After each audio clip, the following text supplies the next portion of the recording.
Science Rangers dari Institut Pendidikan Guru Kampus Darul Aman. Pada hari ini kami akan mempersembahkan projek kami untuk pertandingan Arti Conventional 2021. Untuk projek ini, kami telah memilih projek Lift Hydrolik.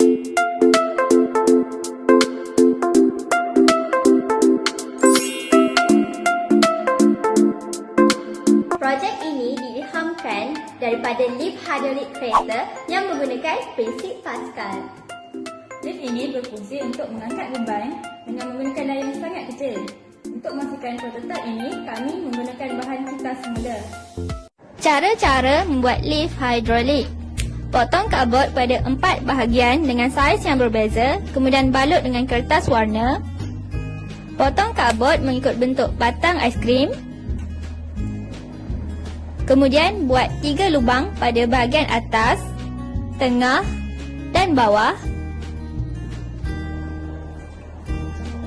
Potong lidi kepada 2 panjang yang berbeza, 4 batang lidi dengan panjang 2 cm dan 6 batang lidi dengan panjang 9.5 cm. Dengan menggunakan lidi yang telah dipotong, sambungkan karbon menjadi bentuk X. Seterusnya, masukkan lidi ke dalam straw.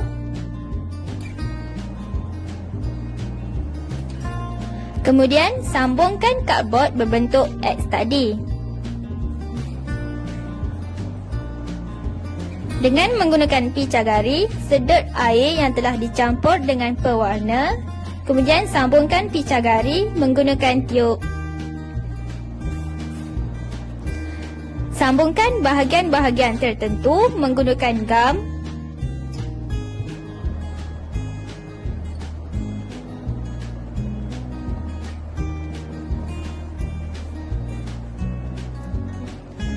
Setelah siap, uji prototipe menggunakan kereta mainan.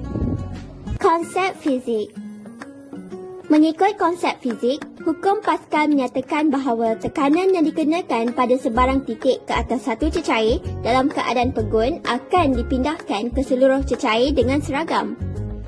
Apabila satu daya kecil dikenakan ke atas umbur kecil, satu daya yang lebih besar akan dikenakan ke atas umbur besar. Hal ini demikian kerana tekanan yang dihasilkan oleh daya input dipindahkan melalui cecair dan bertindak pada umbur yang lebih besar. Daya yang besar menolak beban ke atas dan dapat dihitungkan dengan menggunakan rumus F2 bahagi F1 sama dengan A2 bahagi A1, iaitu daya output bahagi daya input sama dengan luas umbur output bahagi luas umbur input. Oleh kerana luas umbur output lebih besar daripada luas umbur input, maka daya output yang lebih besar daripada daya input dikenakan. Ini menunjukkan bagaimana sistem hidrolik menggunakan prinsip Pascal dapat menghasilkan satu daya yang lebih besar menggunakan satu daya yang kecil.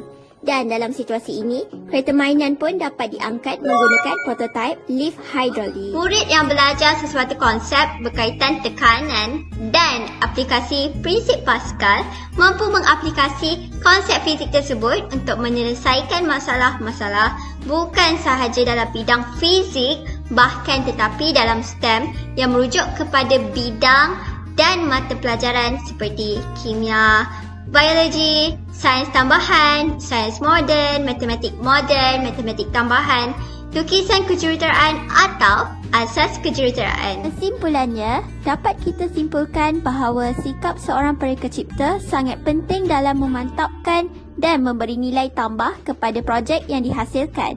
Misalnya, melalui penciptaan projek dalam STEM yang berkonsepkan Engineering Habits of Mind, seseorang itu haruslah mempunyai sikap terhadap fizik yang mirip seorang jurutera yang sentiasa berfikiran kritis dalam menilai maklumat. Sehubungan dengan itu, aktiviti mereka cipta sebegini boleh dijadikan sebagai satu platform yang mempunyai pertalian rapat dalam pembentukan kemahiran insaniah. Individu yang mempunyai kemahiran insaniah ini akhirnya mampu menyelesaikan masalah dengan bijak, subur dengan imajinasi, lebih terbuka dengan pengalaman yang baru dan berani mengambil risiko. Itu sahaja daripada kami. Sekian, terima kasih.